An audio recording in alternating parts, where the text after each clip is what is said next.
fight a fish and get bit, don't clear all your lines, okay?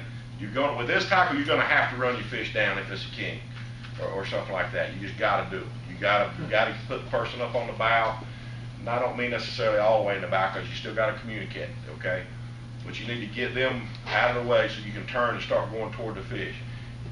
No rod and reel is made for this kind of fishing with this kind of tackle. You can't winch a fish. You can't do it. You gotta go to him. Okay, all you wanna do with the reel really is take up slack line. You're gonna get that slack line by pumping the rod and cranking down. Okay, pump it, crank it down. Now, never tighten the drag up on one of these reels. Okay, the reason is this.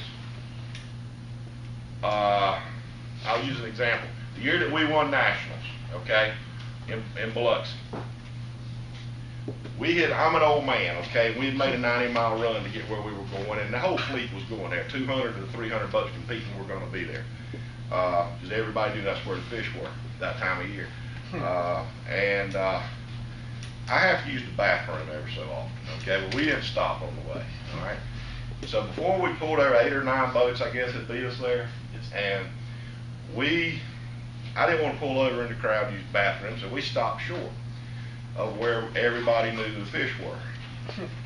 While we were doing that, we went to get back in position to run on the other last mile or so, looked at the screen, and a big old ball of bait comes across, okay, and a big salt dome is what they have down there in the Gulf in deeper water.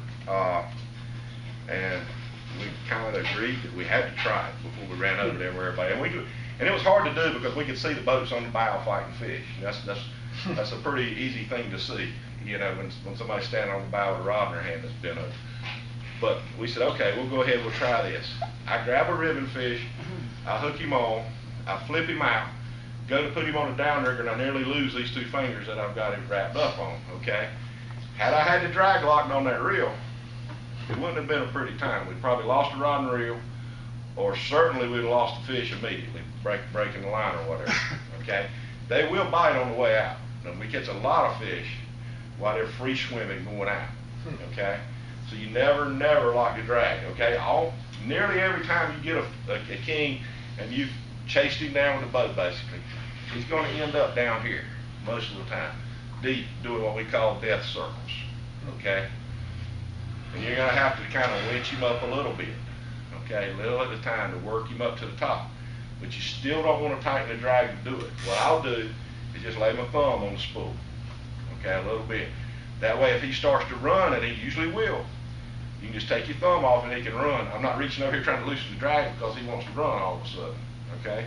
So keep the drag loose all the time and just use your thumb, spool it. You don't want to overdo it either, because you can lose that fish right there easier than any other time. Either by you trying to horse him, you throwing him slack line, or the boat snatching him real hard. So if you're thumbing it and you see a sea coming that you know is going to jerk the boat good and hard, make sure you're ready for that. That you're not going to get knocked off balance and throw him slack or jerk him real hard, or that you don't let the boat, you don't allow the boat to do that either. You want to kind of let the rod down, you know, whatever, as time it with the sea so that everything works out right. Because this tackle's not made for horsey fish. It won't do it. And it will not do it.